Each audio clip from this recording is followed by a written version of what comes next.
കൊടുക്കണം. എന്താണ്? റബ്ബി സിദ്നി ഇൽമ. ഇത് അള്ളാഹു സുബ്ഹാനഹു വ തആല സൂറത്ത് ത്വാഹ 114 ആയത്തിൽ പറഞ്ഞിട്ടുള്ളതാണ്. 114 ആയത്തിൽ സൂറത്ത് ത്വാഹയിലുണ്ട്. നിങ്ങൾക്കതെടുത്ത് നോക്കിയാൽ കാണാം. ഇത് പറയണം, അള്ളാഹുവേ എനിക്ക് അറിവ് വർദ്ധിപ്പിച്ച് തരണമേ. ഇത് നമുക്ക് എല്ലാവർക്കും പറ്റുന്നതല്ലേ? നിങ്ങളൊന്ന് അങ്ങനെ അതൊന്ന് ട്രൈ ചെയ്ത് നോക്കൂലേ? എന്നിട്ട് പരിശുദ്ധ ഖുർആൻ എടുത്തിട്ട് ഇന്ന് ഉസ്താദ് ഏതാ മോനെ ഓദിച്ചത് അല്ലെങ്കിൽ ഏതാ മോളെ ഓദിച്ചതെന്ന് പറഞ്ഞ് നമുക്കും പഠിക്കാം, മക്കൾക്കും പഠിക്കാം. എന്നിട്ട് ഖുർആൻ എടുപ്പിക്കുക, കുഞ്ഞുങ്ങളെ കൊണ്ട് നിങ്ങളൊന്ന് ഓദിപ്പിക്കുക. ഒരു ചെറിയ സൂറത്ത് ഒരു 5 മിനിറ്റ് നിങ്ങൾ ആരുടെയും സ്കൂൾ പഠനത്തിന് ഒരു കോട്ടവും സംഭവിക്കത്തില്ല. കാരണം പരിശുദ്ധ ഖുർആൻ ശിഫയ്ക്കുള്ളതാണ്. ഓർമ്മശക്തി കിട്ടും. കുഞ്ഞുങ്ങൾ പിന്നെ നിങ്ങളങ്ങോട്ട് പഠിക്കാനെന്ന് ഇരുത്തി നോക്കിയേ. നിങ്ങൾ 10 പ്രാവശ്യം പറയുന്നത് 1 2 പ്രാവശ്യം പറഞ്ഞാൽ അവരുടെ തലയിൽ അത് ബൈഹാർട്ടായിരിക്കും ഇൻഷാ അല്ലാഹ്. നിങ്ങളൊന്ന് ട്രൈ ചെയ്ത് നോക്ക്.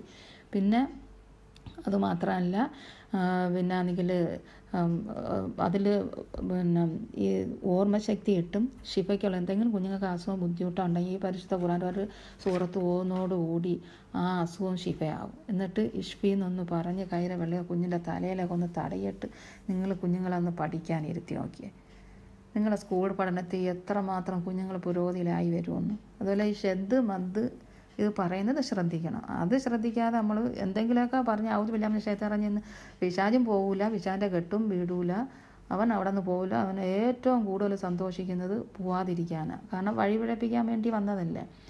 പിശാചിൻ്റെ സ്ഥാനം എന്തുമായിരുന്നു അള്ളാഹുവിൻ്റെ അടുത്ത് അള്ളാഹു കൊടുത്തിരുന്നത്? അള്ളാഹു സുബ്ഹാനഹു വ തആല കൊടുത്ത മലക്കുകളുടെ ഉസ്താദായിരുന്നു പിശാച്.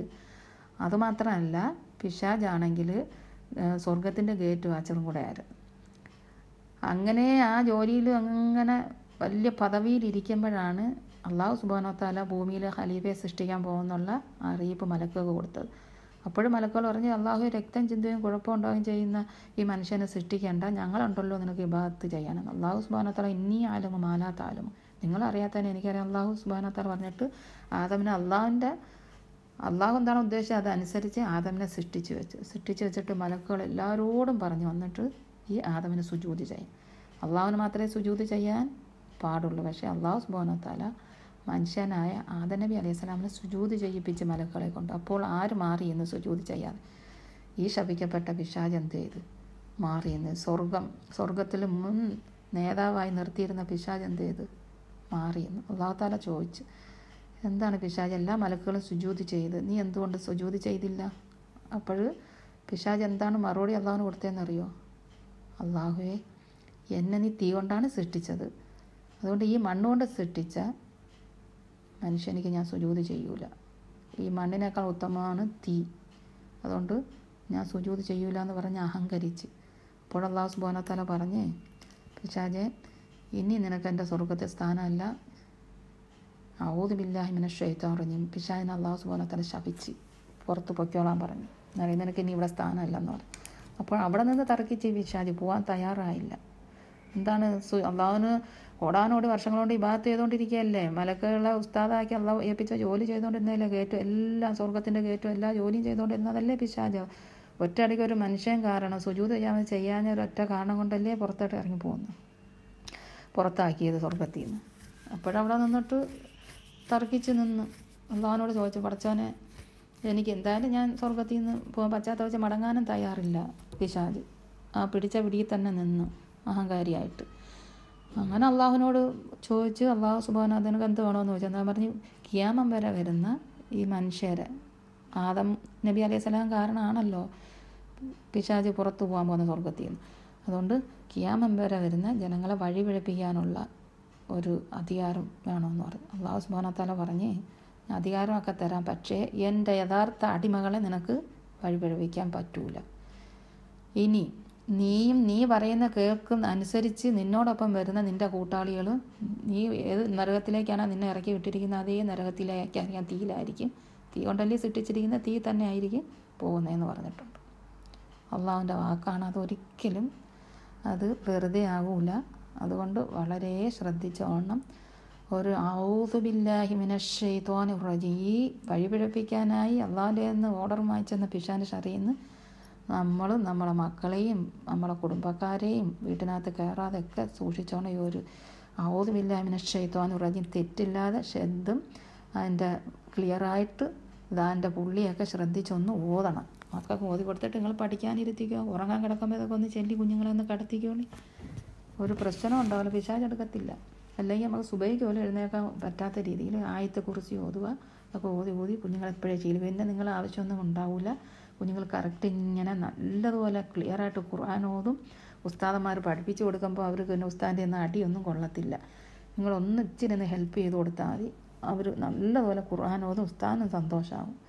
എത്ര കുട്ടികളെ പഠിപ്പിക്കേണ്ട, ഒരു കുട്ടിയെ പഠിപ്പിച്ചാൽ മതിയാവും. ഒത്തിരി കുട്ടികൾ കാണൂലേ മദ്രസയിൽ. ഇപ്പോഴെല്ലാവരും ഒന്ന് ഒരുമയോടെ കൂടി നിന്ന് ഈ പരിശുദ്ധ ഖുർആൻ അള്ളാഹു എളുപ്പമാക്കി നമുക്ക് തന്നിരിക്കുകയാണ്. അത് എളുപ്പമായി തന്നെ നിങ്ങളൊന്ന് പഠിക്കാനും അതനുസരിച്ച് മറ്റുള്ളവർക്ക് അറിവില്ലാത്തവർക്ക് എത്തിച്ചു കൊടുക്കാനും ഒന്ന് ശ്രമിക്കുക. അള്ളാഹു സുബ്ഹാനഹു വ തആല അതിന് നമുക്കെല്ലാവർക്കും അതിനുള്ള ഒരു മനസ്സും അതിനുള്ള ഒരു ആവേശവും അതിനുള്ള ഒരു എല്ലാം അള്ളാഹു ഖൈറിലും ബർക്കത്തിലും ആക്കിത്തട്ട് പഠിക്കാനും പഠിപ്പിക്കാനും നമുക്ക് പരിശുദ്ധ ഖുർആൻ ഇതിൻ്റെ തെറ്റുകുറ്റങ്ങളില്ലാതെ ഓതാനും അള്ളാഹു തആല തൗഫീക്ക് ചെയ്യട്ടെ. ആമീൻ. ഇനി ഞാൻ തൻവീനും കൂടെ പഠിപ്പിക്കാം. എന്നിട്ട് ഇൻഷാ അല്ലാഹ് നിങ്ങളിതൊക്കെ പിന്നെ ഈ നിയമം അനുസരിച്ച് ഓതും എന്നുള്ള വിശ്വാസത്തോടു കൂടി പടച്ചവനെ ഞാൻ പരമേൽപ്പിക്കുന്നു. അള്ളാഹു തന്നെ നിങ്ങൾക്ക് അതിനുള്ള ഓർമ്മശക്തിയും കഴിവും അറിവും തരട്ടെ, വർദ്ധിപ്പിച്ച് നമുക്ക് എല്ലാവർക്കും അല്ലാതെ നമ്മളെ മക്കൾക്കും സന്താനങ്ങൾക്കും എല്ലാം ഹിദായത്ത് ഈമാനും നൽകി പരിശുദ്ധ ഖുർആൻ പഠിക്കാനുള്ള അറിവും കഴിവും ഓർമ്മശക്തിയും തന്ന് അനുഗ്രഹിക്കട്ടെ. ഇനി ഞാൻ പറയാൻ പോകുന്നത് തൻവീൻ. ഇത് നമ്മൾ പരിശുദ്ധ ഖുർആനിൽ ഇമ്പോർട്ടൻ്റായ വളരെ കൂടുതൽ ഇമ്പോർട്ടൻ്റായ ഒരു കാര്യമാണ്. അത് നമ്മളിപ്പോൾ ഞാൻ പറഞ്ഞുതരാം. നമ്മളിപ്പോൾ അലിഫിട്ട് അല്ലേ? അലിഫിട്ടതിന് ശേഷം നാം ഒരു ഫത്തഹ് കൊടുത്ത് നമ്മൾ എന്ത് പറയും? ആ എന്ന് പറയും അല്ലേ? ആ എന്ന് പറയും. ഇനി ഒരു കസറ് കൊടുത്താൽ ഈ എന്ന് പറയും. വമ്മ് കൊടുത്താൽ ഊ എന്ന് പറയും. സുക്കൂൻ കൊടുത്താൽ എന്ന് പറയും അല്ലേ? ആ ഈ ഊ ഇ അല്ലേ? ഇനി നമ്മൾ ശ്രദ്ധിച്ചോണേ. ഇപ്പോൾ ഫത്തഹല്ലി കൊടുത്ത അന്നെന്ന് പറയാൻ എന്ത് വേണമെന്ന് പറയാം? ഒരു ഫത്തഹ് കൂടെ മേളിൽ കൊടുക്കണം. ഇന്നെന്ന് പറയാൻ കസറ് കൊടുത്തിട്ട് ഒരു കസറ് കൂടെ കൊടുക്കണം. അന്നേരം അൻ ഇൻ. ഉടനെ ആ ഈടെ അത് മാറുന്നുണ്ട. ഉന്നെന്ന് പറയാൻ ഒരു ഊ കൊടുത്തിട്ട് ഒരു നമ്മൂടെ കൊടുക്കണം. അൻ ഇൻ ഉൻ. വളരെ ഇമ്പോർട്ടൻ്റ് ആണ് പരിശുദ്ധ ഖുർആൻ ഓതുന്നതിന്. ഇതുകൊണ്ടാണ് നമ്മൾ ഖുർആൻ വളരെ മനോഹരമായി ഉച്ചാരണത്തിൽ ശൈലിയിൽ ഓതാൻ പറ്റുന്ന സഹായിക്കുന്ന 2-3 ചിഹ്നങ്ങൾ അടയാളങ്ങളാണ് ഈ തൻവീൻ. ഈ 3 അക്ഷരത്തിനെ നമ്മൾ ശ്രദ്ധിക്കണം. എന്താ? ഇരട്ട ഫത്തഹ്, ഇരട്ട കസറ്, ഇരട്ട ലമ്മ്.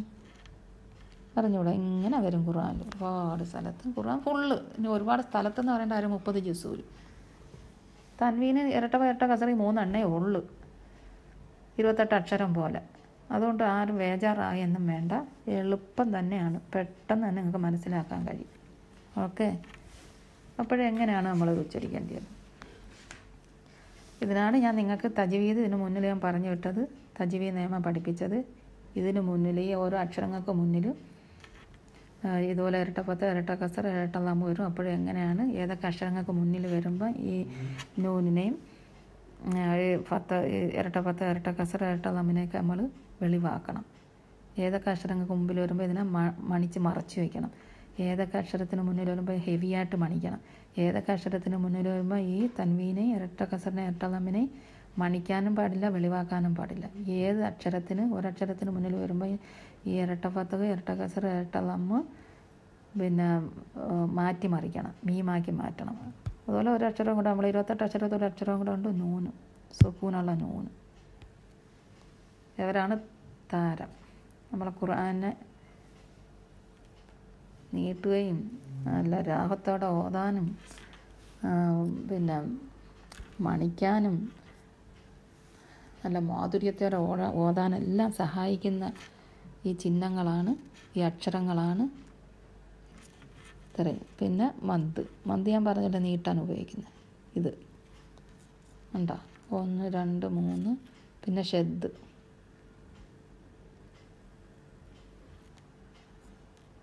നിങ്ങൾക്ക് ഇത്രയും അക്ഷരങ്ങളൊന്ന് ശ്രദ്ധിക്കാൻ കഴിഞ്ഞൂടെ? 28 അക്ഷരത്തിൻ്റെ മുന്നിലും പിന്നിലും വരുന്ന ഇത്രയും അക്ഷരങ്ങൾ ശ്രദ്ധിച്ചു കഴിഞ്ഞാൽ ഈ മദ് ഇതുപോലെ നീട്ടുന്നത് കണ്ടോ, മദ് നീട്ടാൻ ആ മാ യാ വോ 3, 4, 5, 6 വരെ നീട്ടാൻ പറ്റുന്നത്. ഇത് നിങ്ങൾ ശ്രദ്ധിക്കണം. ഇത് ഇത്രയും അക്ഷരങ്ങൾ ഇരട്ടപ്പത്ത്, ഇരട്ടകസ, ഇരട്ടലാമ്, സുക്കൂണ്, നൂന്, ഷെദ്, ഈ മദ് അലിവിൻ്റെ മേളിലാണ്. ഇത്രയും ഖുർആനിൽ ഇമ്പോർട്ടൻ്റാണ്, ശ്രദ്ധിക്കണം. ഓക്കെ. അതുപോലെ താ 2 പറയണ്ടേ, കട്ടിയാക്കി പറയാൻ നമ്മൾ താ കൊടുക്കും. എന്നിട്ട് ഒരു തായും കൂടെ കൊടുക്കുമ്പം ത, ത, ഇത്ത അല്ലേ. അതുപോലെ തന്നെ ള, ള, ഒരു ളായും കൂടെ കൊടുക്കുമ്പോൾ ള എന്ന് പറയും അല്ലേ. അപ്പോഴത്തേക്ക് ഞാൻ ഒന്നും കൂടെ പറയട്ടെ. ഒരു വാക്കെഴുതാം ഞാൻ. ഇപ്പം ഞാൻ പറയട്ടെ, വളം അല്ലേ. എന്നിട്ട് കട്ടിയാക്കി പറയാൻ വേണ്ടി, ഇരട്ടിപ്പിക്കാൻ വേണ്ടി ഒരു ളായും കൂടെ കൊടുത്ത് എഴുതിയപ്പോൾ എന്തായി? വള്ളം. വളം, വള്ളം.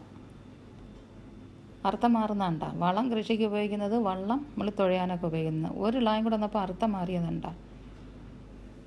അതുപോലെ പടം,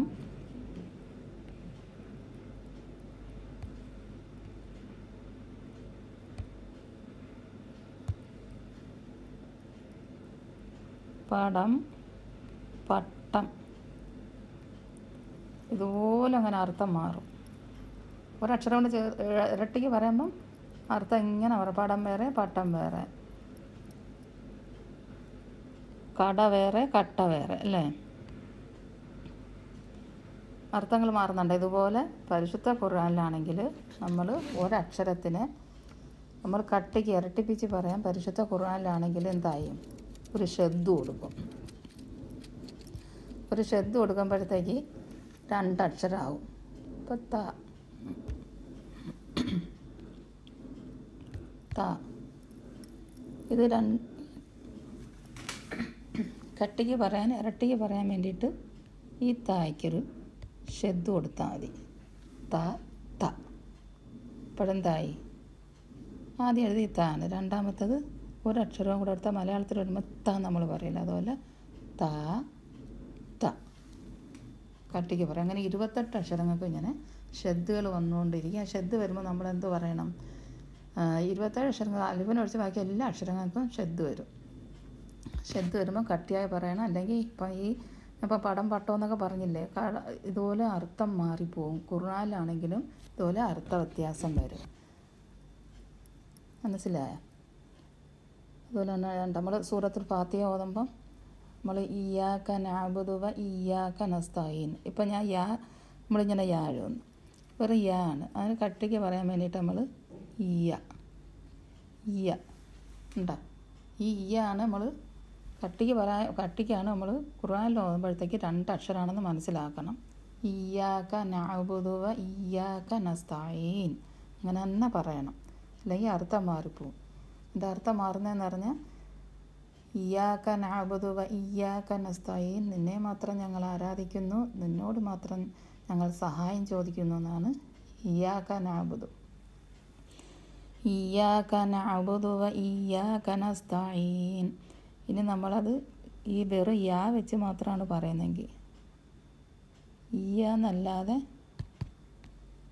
വെറും ലൈറ്റായിട്ടാണ് യാ എന്ന് മാത്രം ഇയ്യാക നഅ്ബുദു ഇയ്യാക നസ്തഈൻ പറയുന്നെങ്കിൽ, ഇയ്യാക നഅ്ബുദു വ ഇയ്യാക യാ എന്നാണ് പറയുന്നെങ്കിൽ സൂര്യപ്രഭയെ ഞാൻ ആരാധിക്കുന്നു, സൂര്യപ്രഭയോട് ഞാൻ സഹായം ചോദിക്കുന്നു എന്ന് അർത്ഥം മാറിപ്പോവും. അതുകൊണ്ട് വളരെ ശ്രദ്ധിച്ച് വേണം ഖുർആനിലുള്ള അക്ഷരങ്ങൾക്ക് ഷെദ് വരുന്നെങ്കിൽ നമ്മൾ ശ്രദ്ധിക്കാം. മലയാളത്തിൽ പോലും നമ്മൾ ഷെദ് 2 അക്ഷരം വന്നാൽ നമ്മൾ കട്ടിക്ക് പറഞ്ഞില്ലെങ്കിൽ അർത്ഥം മാറിപ്പോവും. നമുക്കറിയാമല്ലോ. അപ്പോഴത്തേക്ക് അപ്പോൾ നമ്മൾ ശ്രദ്ധിക്കേണ്ട വിഷയം ഷെദ്ദാണ്, വളരെ ഇമ്പോർട്ടൻ്റ് ആണ്. പരിശുദ്ധ ഖുർആനിൽ ഫുള്ള് ഇങ്ങനെ ഷെദ്ദുള്ള അക്ഷരങ്ങൾ വരും. അപ്പോഴെല്ലാം നമ്മളൊന്ന് കട്ടിയാക്കി പറയണം. ഇപ്പോൾ ഷെദ് എങ്ങനെയാണ് നമ്മൾ പഠിക്കേണ്ടത്? ഇപ്പോൾ ഒരക്ഷരത്തിന് ബ വളരെ